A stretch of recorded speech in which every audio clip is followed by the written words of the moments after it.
message vous est présenté par l'Assemblée chrétienne Le Tabernacle. www.letabernacle.net. Écoute Israël.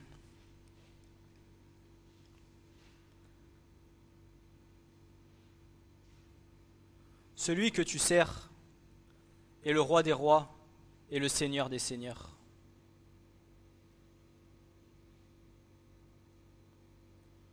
Celui que tu sers est le roi des rois et le seigneur des seigneurs.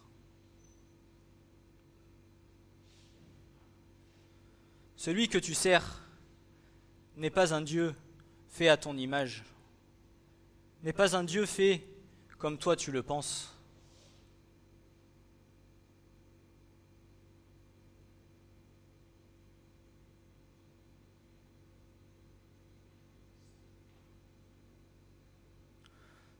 Celui que nous servons est le Dieu Tout-Puissant.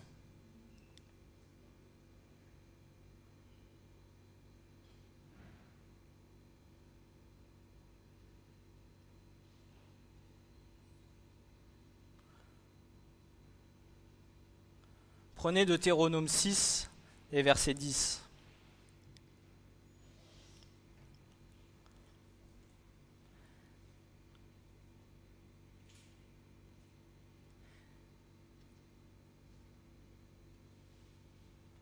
Et il arrivera, quand l'Éternel ton Dieu t'aura introduit dans le pays qu'il a juré à tes pères, à Abraham, à Isaac et à Jacob, de te donner, de grandes et bonnes villes que tu n'as pas bâties, et des maisons pleines de tout bien que tu n'as pas rempli, et des puits creusés que tu n'as pas creusés, des vignes et des oliviers que tu n'as pas plantés, et que tu mangeras et que tu seras rassasié. Alors, prends garde à toi, de peur que tu n'oublies l'Éternel qui t'a fait sortir du pays d'Égypte, de la maison de servitude. Tu craindras l'Éternel ton Dieu, et tu le serviras, et tu jureras par son nom. Vous n'irez point auprès d'autres dieux, d'entre les dieux de peuples qui seront autour de vous, car l'Éternel ton Dieu qui est au milieu de toi est un Dieu jaloux, de peur que la colère de l'Éternel ton Dieu ne s'embrase contre toi, et qu'il ne te détruise de dessus de la face de la terre. Vous ne tenterez point l'Éternel votre Dieu, comme vous l'avez tenté à Massa. Vous garderez soigneusement les commandements de l'Éternel votre Dieu, et ses témoignages et ses statuts qu'il a commandés.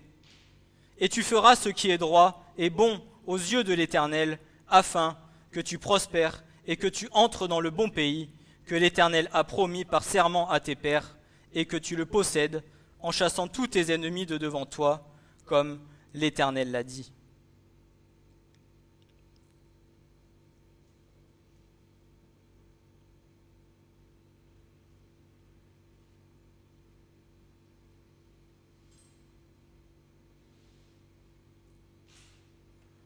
Le Seigneur, notre Dieu, l'unique et le seul vrai Dieu, comme nous l'avons proclamé dans la louange, attend beaucoup de chacun de nous.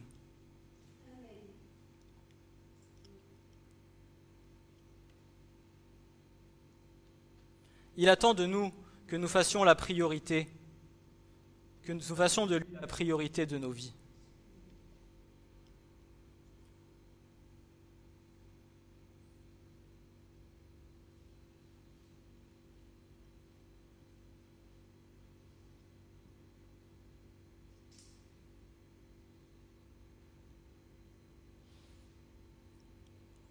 Et parfois, nous donnons la priorité à bien d'autres choses que premièrement à notre Seigneur, notre Dieu.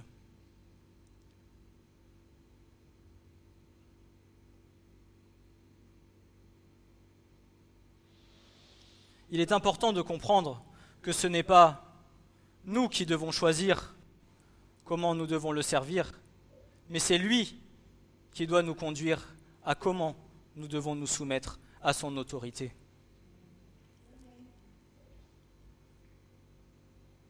Tu ne le sers pas comme tu en as envie. Tu ne fais pas de Dieu un Dieu à ton image.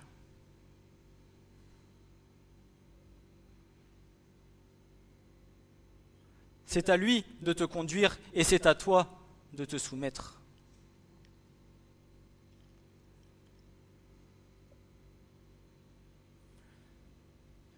Mais parfois le cœur de l'homme est tellement dur que la soumission, nous avons bien du mal à l'accepter.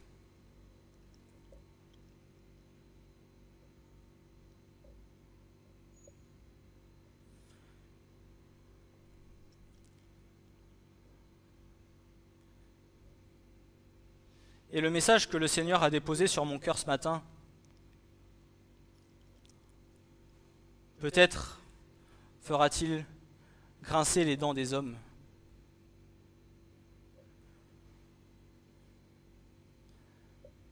Il y a parfois des sujets que le Seigneur vous met sur le cœur, mais que vous ne donnez pas à l'instant même. Des sujets qui vous travaillent, des sujets que le Seigneur fait mûrir, que le Seigneur fait germer. Et au moment opportun, alors le Seigneur le donne.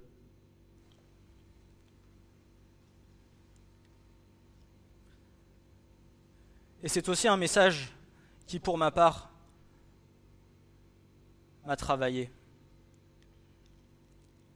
Pourquoi ? Parce que c'est un sujet qui est bien forcément contraire à ce que la chair désire faire.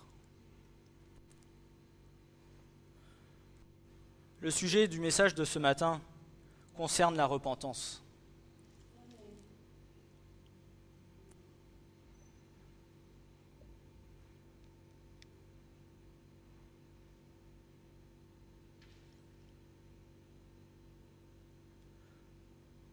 La repentance est un sujet pour qui beaucoup de chrétiens se disent « Seigneur, je suis pur, sans tache, sans ride.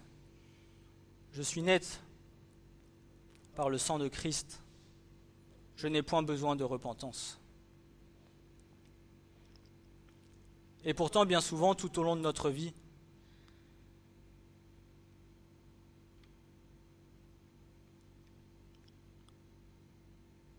il nous est nécessaire de venir nous repentir devant le Seigneur. Parce que malgré que nous ayons été sauvés, malgré que nous ayons été lavés de tous nos péchés, nous restons malgré tout dans un corps qui parfois nous joue des tours, où nous faisons ce que nous ne voudrions pas faire et nous ne faisons pas ce que nous voudrions faire.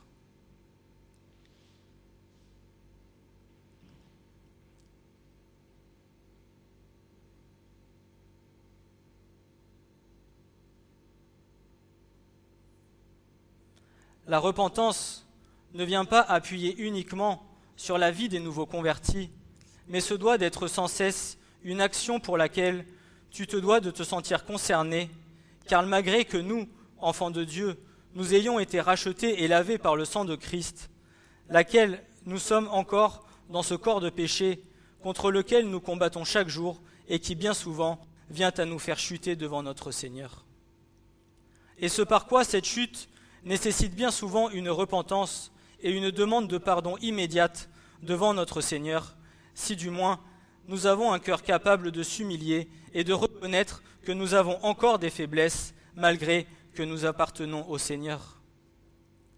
Misérable homme que je suis, qui me délivrera de ce corps de mort, nous dira notre frère Paul dans l'Épître aux Romains. Combien parfois encore nous nous disons, Seigneur, quand me délivreras-tu de ce corps de mort qui vient à me faire pécher contre toi ?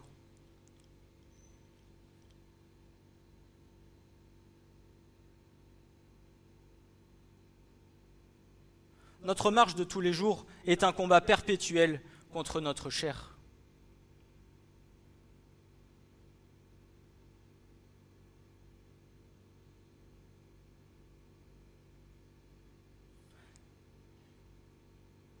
même si la grâce du Seigneur est suffisamment grande pour nous les pardonner, il nous faut quand même prendre conscience de ce que nous sommes encore dans la chair et que parfois il est nécessaire de venir s'humilier devant notre Seigneur.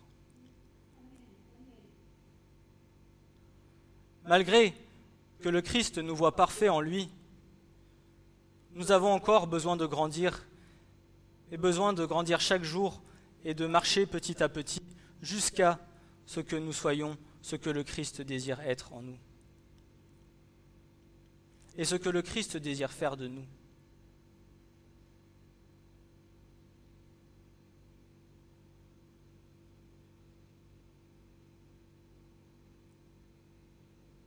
La repentance n'est pas un acte d'humiliation. La repentance est un acte d'amour devant le Seigneur.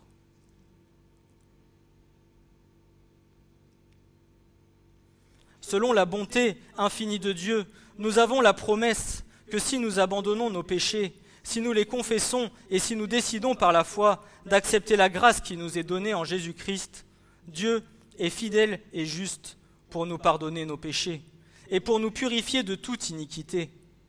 Mais aussi certainement que Dieu existe, il n'y a aucune promesse de miséricorde pour ceux qui persévèrent dans leur mauvaise voie et qui refusent de reconnaître leurs péchés.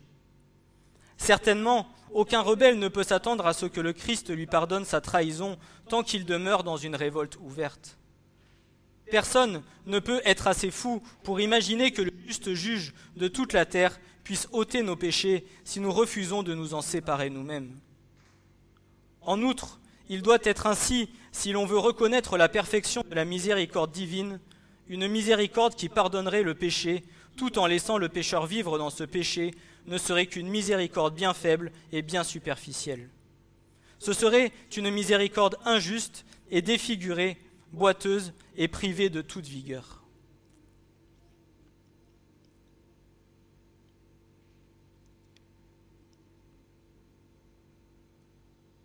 C'est le Saint-Esprit qui vient nous convaincre de péché, de justice et de jugement. Mais encore faut-il que nos cœurs soient disposés et être à l'écoute de ce que le Saint-Esprit nous montre, et être capables d'accepter ce que nous recevons dans nos cœurs de la part du Seigneur.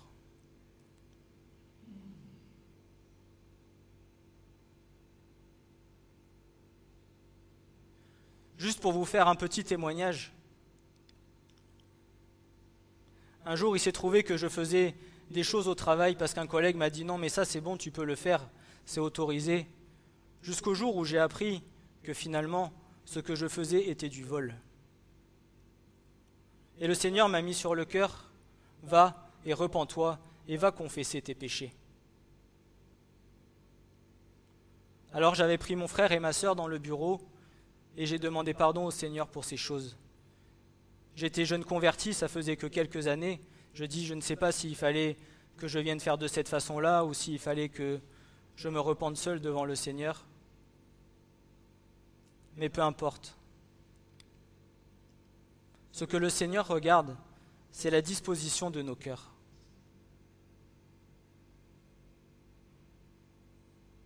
Le Seigneur attend de nous de l'humilité des cœurs humbles devant lui.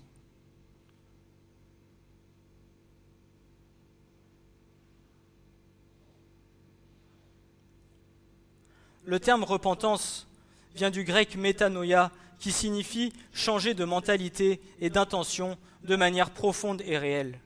La tristesse qu'on éprouve de ses péchés et la douleur d'avoir offensé Dieu. Est-ce que quand nous nous apercevons que nous avons offensé le Seigneur, est-ce que cela est une tristesse intérieure et une douleur pour nous ?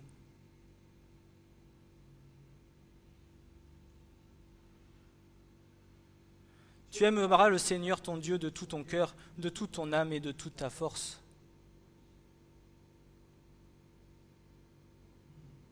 Si tu aimes le Seigneur ton Dieu, bien plus que toute autre chose, alors de pécher contre lui est une douleur intérieure pour chacun d'entre nous.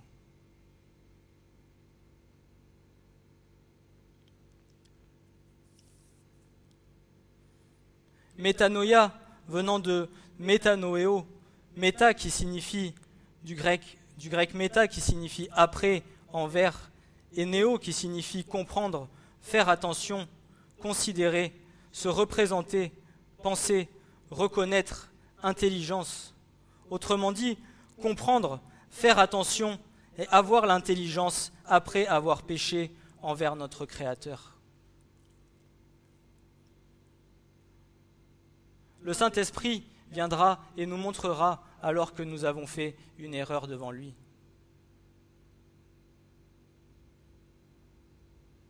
Et le fait de lui demander de nous pardonner et de se repentir ne sera que lui présenter un acte d'amour que nous éprouvons pour lui.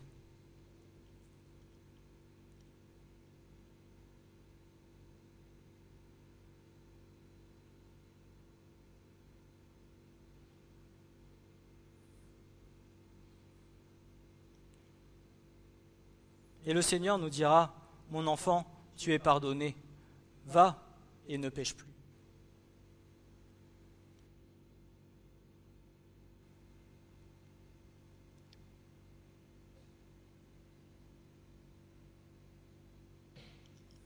C'est donc la tristesse selon Dieu qui est le moteur de tout ce processus de repentance en nous. C'est elle qui est capable de produire un sentiment de mort en nous dont on ne se repent jamais. Paul dira aux Corinthiens, dans 2 Corinthiens 7, versets 8 à 11, « Car si aussi je vous ai attristé par ma lettre, je n'en ai pas de regret. Si même j'en ai eu du regret, car je vois que cette lettre vous a attristé, lors même que ce n'a été que pour un temps. Maintenant, je me réjouis non de ce que vous avez été attristé, mais de ce que vous avez été attristé à repentance, car vous avez été attristé selon Dieu. Afin qu'en rien vous ne receviez de préjudice de notre part, car la tristesse qui est selon Dieu opère une repentance à salut. Dont on n'a pas de regret, mais la tristesse du monde opère la mort. Car voici, ce fait même que vous avez été attristés selon Dieu, quel empressement il a produit envers vous, mais quelle excuse, mais quelle indignation, mais quelle crainte, mais quel ardent désir, mais quel zèle, mais quelle vengeance. À tout égard, vous avez montré que vous êtes purs dans l'affaire.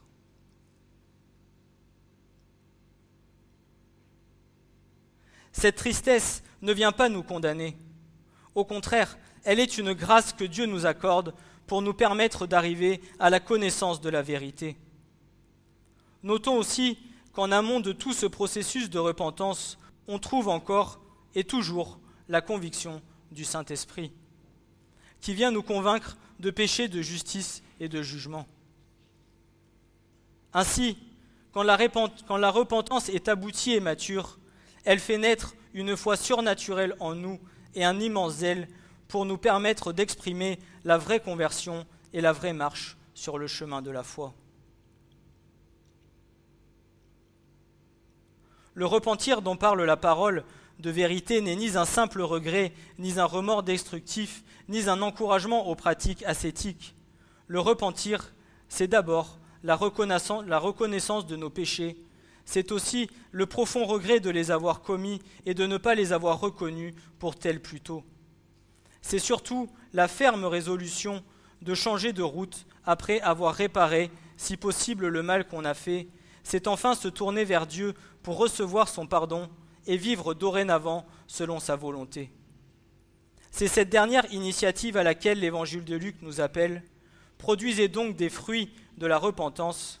Et Luc ajoutera au verset 9, et déjà même la cognée, la hache, est mise à la racine des arbres. Tout arbre donc qui ne porte pas de bons fruits est coupé et jeté au feu.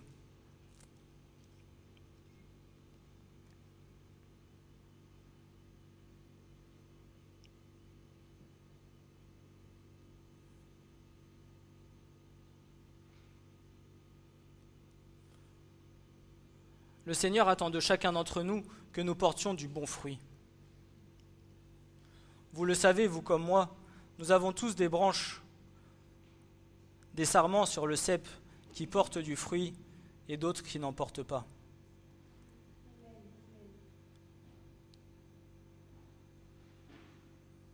Mais sachez une chose, c'est que sur la vigne, les gourmands prennent bien plus d'énergie.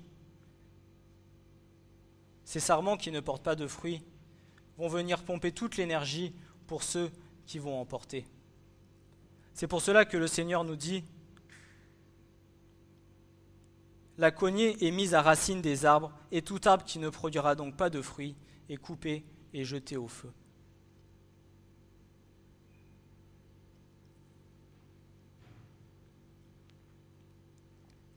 La repentance authentique est toujours accompagnée du fruit de la justice.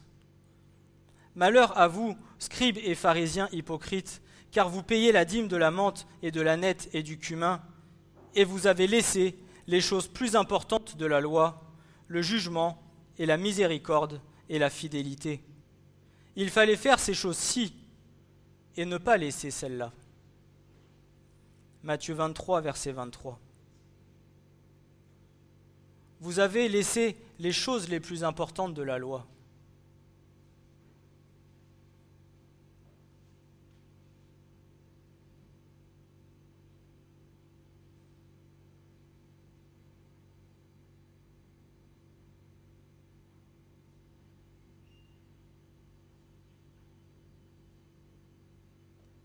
La vraie foi et la vraie conversion doivent apparaître avec évidence dans la vie de ceux qui abandonnent le péché et qui portent du fruit propre à la piété. Ceux qui prétendent croire en Christ et être de véritables enfants de Dieu, mais qui ne vivent pas des vies qui produisent de bons fruits, sont comme des arbres qui seront abattus et jetés au feu. L'évangile qui est annoncé aujourd'hui est déjà celui que prêchait l'apôtre Paul. Rien de nouveau n'a été découvert, inventé ou rajouté. La repentance envers Dieu et la foi en notre Seigneur Jésus-Christ ont toujours été présents dans la parole de Dieu.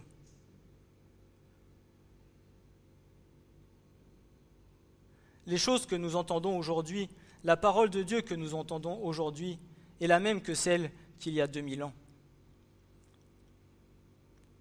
Rien n'a changé, rien n'a été enlevé, rien n'a été rajouté.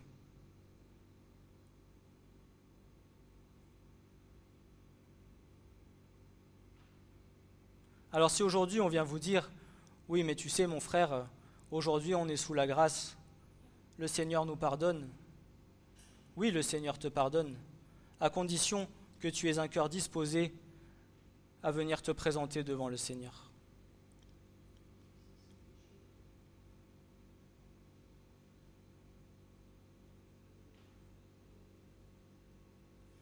Et bien souvent, plus on va grandir dans notre marche, plus on va avancer, plus on va apprendre à connaître qui est réellement Dieu, et plus nous avons tendance à nous humilier devant lui, tellement nous nous rendons compte de sa grandeur et ô combien nous ne sommes pas grand-chose.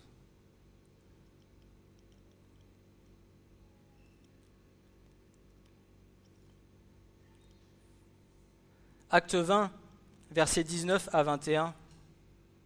Servant le Seigneur en toute humilité et avec des larmes, et des épreuves qui me sont arrivées par les embûches des Juifs, comment je n'ai rien caché des choses qui étaient profitables, en sorte que je ne vous eusse pas prêché et enseigné publiquement et dans les maisons, insistant auprès des Juifs et auprès des Grecs sur la repentance envers Dieu et la foi en notre Seigneur Jésus-Christ. La nécessité de la repentance pour obtenir le salut par la foi n'est d'ailleurs pas dans les évangiles seulement. Elle se trouve aussi bien dans le message de Jean le Baptiseur que dans celui de Jésus tout au début de son ministère. C'est un seul et même appel. Matthieu 3, versets 1 à 3 nous dit ceci. « Or, en ces jours-là, vient Jean le Baptiseur, prêchant dans le désert de la Judée et disant « Repentez-vous, car le royaume des cieux s'est approché. Car c'est ici celui dont il a été parlé par Ésaïe le prophète, disant « Vois, celui qui crie dans le désert, préparez le chemin du Seigneur et faites droit ses sentiers. » Et Matthieu 4, verset 17 nous dira « Dès lors, Jésus commença à prêcher et à dire « Repentez-vous, car le royaume des cieux s'est approché. »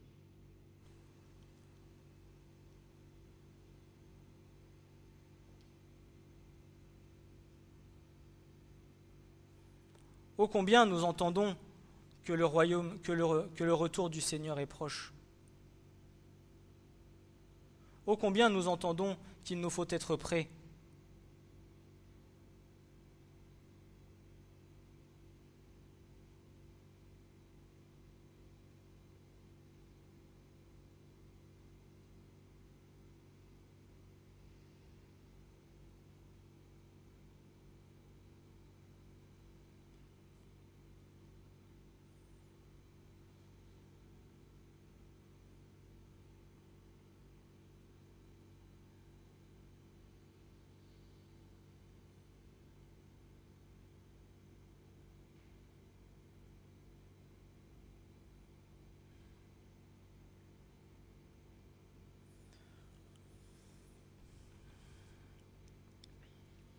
Jésus, lui, rejeté, crucifié, le royaume sera établi, mais en mystère et après sa résurrection, le Seigneur dira à ses disciples, « Il est ainsi écrit, et ainsi il fallait que le Christ souffrit, et il ressuscita d'entre les morts le 3e jour, et que la repentance et la rémission des péchés fussent prêchées au nom de toutes les nations, en commençant par Jérusalem. » Luc 24, versets 46 et 47.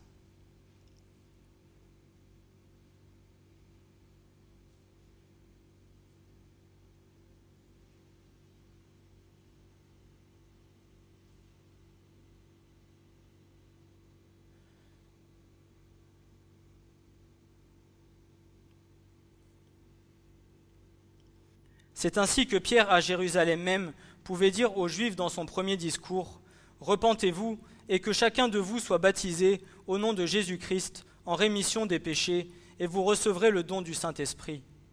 Car à vous est la promesse, et à vos enfants, et à tous ceux qui sont loin, autant que le Seigneur notre Dieu en appellera à lui. » Nous comprenons donc que se repentir, c'est le premier pas à faire dans le chemin de la foi, et par la grâce de Dieu, nous avons été amenés à cela, se repentir envers lui, et nous avons ensuite saisi le salut par la foi en notre Seigneur Jésus-Christ. Il est évident que la repentance est le premier pas à faire dans la vie d'un enfant de Dieu.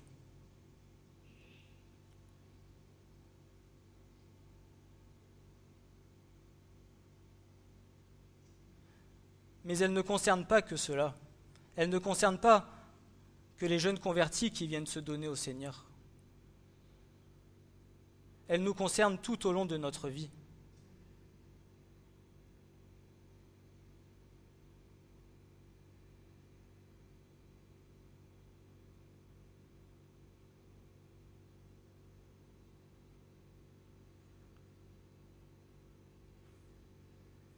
Parce que je sais que chacun d'entre nous ici désire avoir un cœur droit devant le Seigneur. Mais bien souvent, et je parle pour moi, je sais qu'il m'arrive de désobéir au Seigneur. Alors mon cœur est attristé et je me dois de me repentir devant lui pour lui demander pardon de ce que j'ai fait.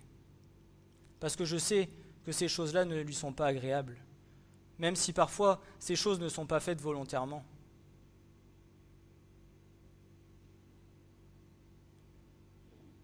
Mais tout au long de notre marche, jusqu'à la fin, nous serons confrontés à cela.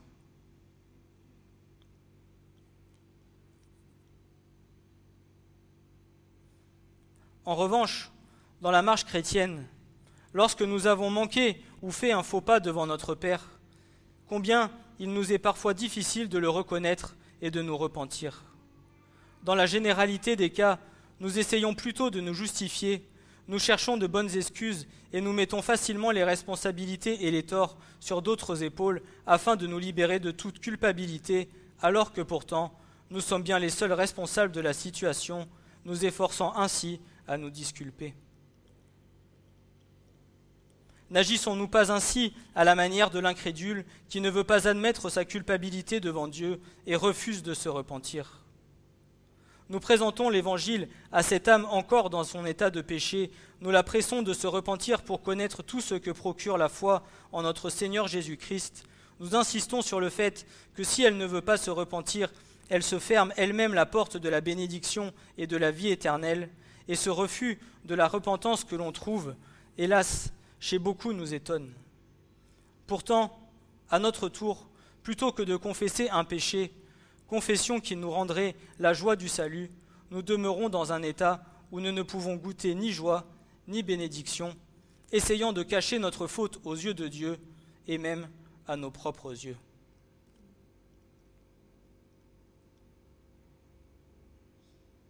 Parfois, il se peut que nous allons faire une erreur dont nous avons tellement honte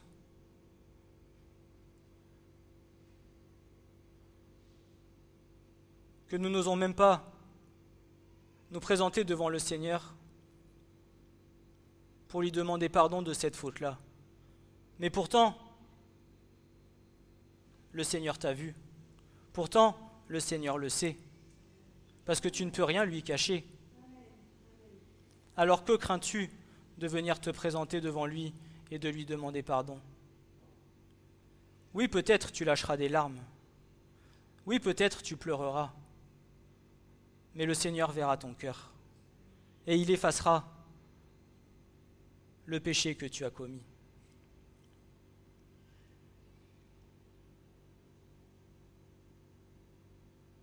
N'est-il pas si grand pour nous pardonner nos péchés?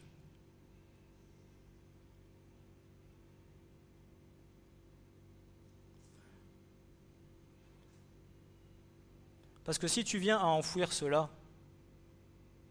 tu ne peux rien cacher au Seigneur. Et un jour ou l'autre, il reviendra et il te le fera ressortir. Mais peut-être, dans les quelques années, quelques mois, peu importe, lorsqu'il viendra te remontrer ces choses, peut-être cela sera encore plus douloureux. Parce que plus tu laisses attendre le temps, plus ces choses sont compliquées.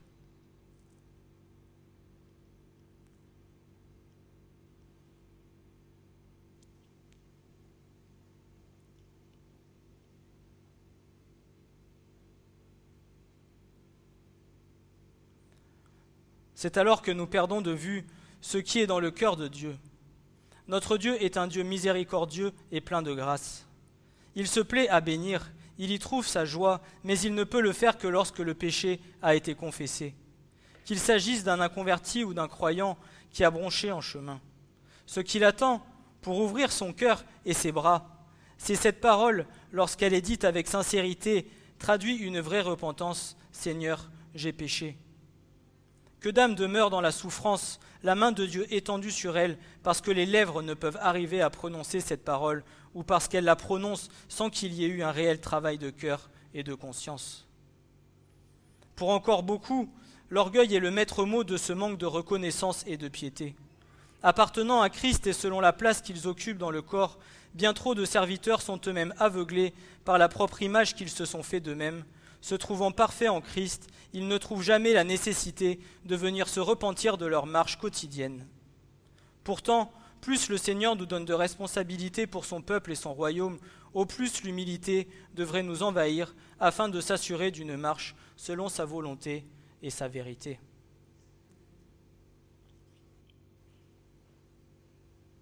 Comme le dit la parole de Dieu, ôte d'abord la poutre qu'il y a dans ton œil avant de voir la paille qu'il y a dans l'œil de ton voisin. La personne la plus dure que nous avons à analyser est bien la nôtre. Parce que nous sommes bien souvent aveuglés sur ce que nous sommes, sur ce que nous faisons. C'est sûr qu'il est plus facile d'aller dire à son frère ou à sa sœur « T'as vu, t'es comme ci, t'es comme ça, t'as vu, t'as fait ci, t'as fait ça. Mais toi, mais moi, comment suis-je dans ma propre vie? Comment suis-je dans ma relation avec le Seigneur? »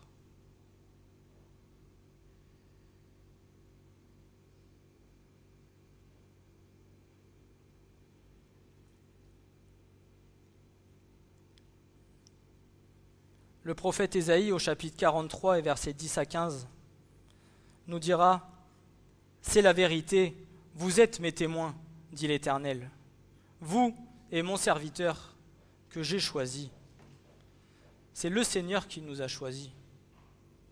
Ce n'est pas nous qui nous sommes placés là où nous voulons être, c'est le Seigneur qui nous a choisis. Afin que vous connaissiez et que vous me croyiez et que vous compreniez que moi, je suis le même. Avant moi, aucun Dieu n'a été formé et après moi, il n'y en aura pas. Moi, je suis l'Éternel et hors moi, il n'y en a point qui sauve. Moi, j'ai déclaré et j'ai sauvé et j'ai fait attendre quand il n'y avait pas de Dieu étranger au milieu de vous.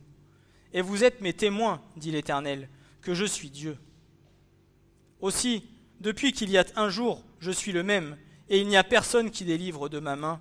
J'opérerai, et qui peut m'en détourner? Ainsi, dit l'Éternel, votre Rédempteur, le Saint d'Israël, à cause de vous, j'ai envoyé à Babylone, et je les ai fait descendre tous comme des fugitifs, comme les Chaldéens, dans les vaisseaux où s'étend leur cri. Moi, je suis l'Éternel, votre Saint, le Créateur d'Israël, votre Roi. Aujourd'hui encore, l'Évangile est prêché dans ce monde et des pécheurs sont invités à se repentir. C'est le temps de la patience de Dieu, ainsi que l'écrit l'apôtre Pierre. Le Seigneur ne tarde pas pour ce qui concerne la promesse, comme quelques-uns estiment qu'il y a du retardement. Mais il est patient envers vous, ne voulant pas qu'aucune périsse, mais que tous viennent à la repentance. 2 Pierre 3, verset 9. Est-ce que vous avez vu la patience et la miséricorde de Dieu? Ô combien Dieu est patient avec chacun d'entre nous. Avec ses enfants qui leur ont donné leur cœur, mais ô combien d'autant plus avec ceux qui sont encore dans le monde et que Dieu attend, parce qu'il veut qu'un maximum soit sauvé.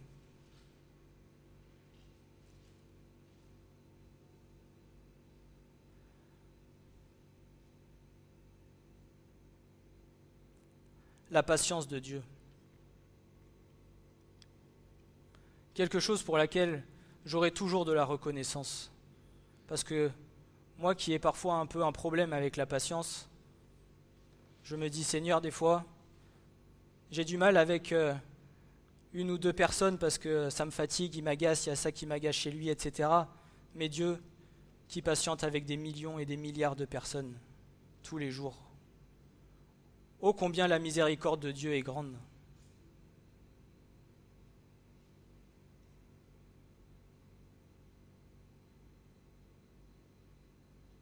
Et le Seigneur nous demande de patienter, de prier, d'aimer.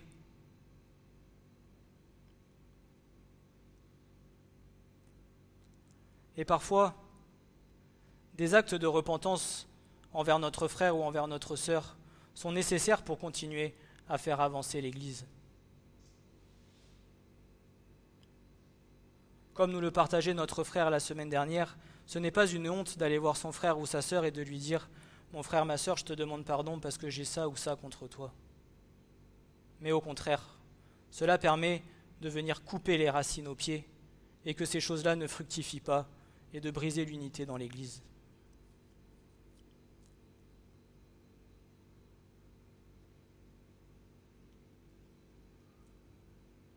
Tel est le désir de son cœur, que tous viennent à la repentance, parce que tous ont à se repentir.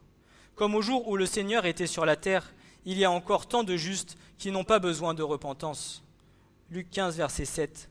C'est-à-dire des hommes qui se croient justes, qui le sont à leurs propres yeux, et estiment par conséquent n'avoir aucune raison de se repentir. Quel aveuglement et quelle méconnaissance de ce que Dieu enseigne dans sa parole. S'il veut que tous viennent à la repentance, c'est bien parce qu'il n'y a pas un seul homme qui n'ait à se repentir.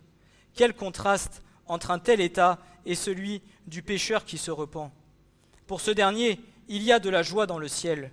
Dieu se réjouit, en entendant l'expression d'une vraie repentance, parce qu'il peut alors pardonner et bénir, et tel est le propos de son cœur.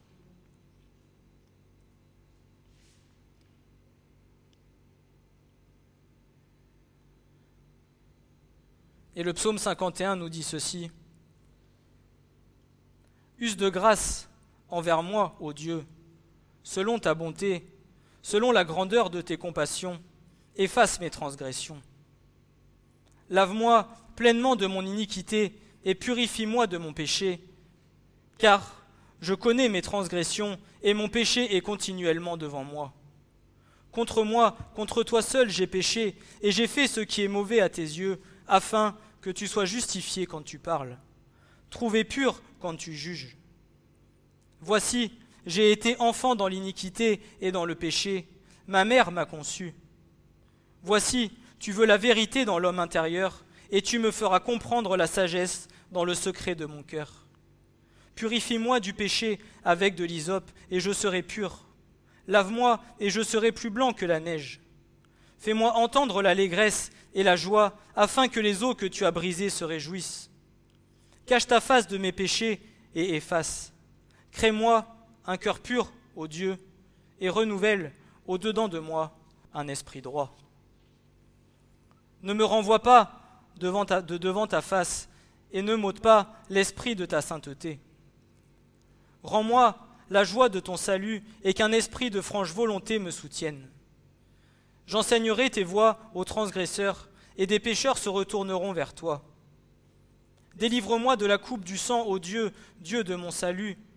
Ma langue chantera hautement ta justice. Seigneur, ouvre mes lèvres, et ma bouche annoncera ta louange. Car tu ne prendras pas plaisir au sacrifice, autrement j'en donnerai. L'holocauste ne t'est point agréable. Les sacrifices de Dieu sont un esprit brisé. Ô Dieu, tu ne mépriseras pas un cœur brisé et humilié. Fais du bien dans ta faveur à Sion et bâtis les murs de Jérusalem. Alors, tu prendras plaisir au sacrifice de justice, à l'holocauste et au sacrifice qu'on brûle tout entier. Alors, on offrira des taureaux sur ton autel.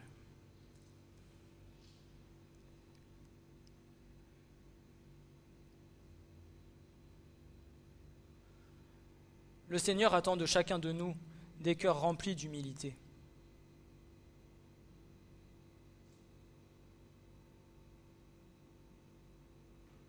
Ayez un cœur humble.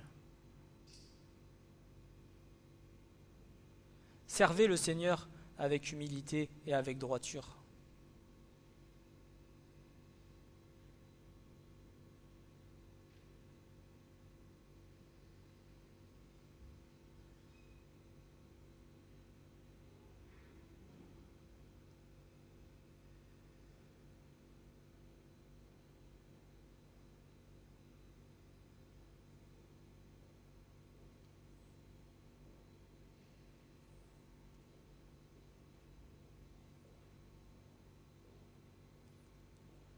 Et n'ayons pas honte de venir nous présenter devant Dieu.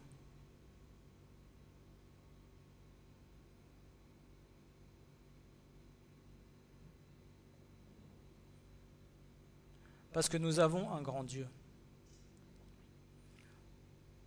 Un grand Dieu qui a offert son Fils unique à la croix, afin qu'aujourd'hui nous soyons pardonnés de nos péchés.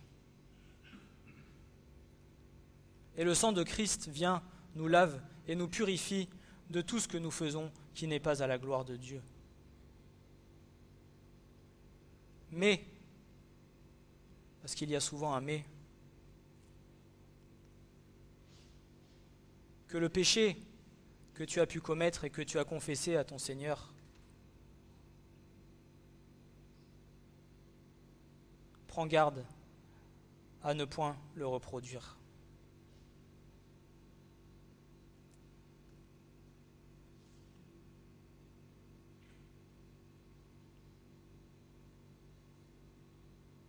Mais le Seigneur t'aime de tout son cœur et de toute éternité.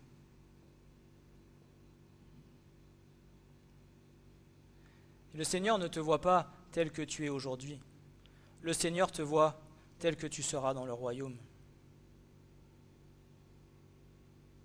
Mais nous devons nous efforcer d'atteindre ce que le Seigneur veut faire.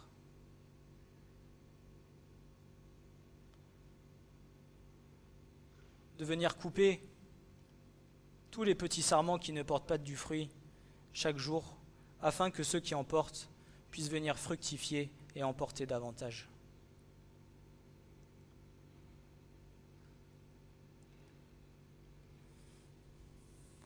Que le Seigneur vous bénisse et qu'il vous encourage. Soyez bénis. Ce message vous a été présenté par l'Assemblée chrétienne Le Tabernacle. www.letabernacle.net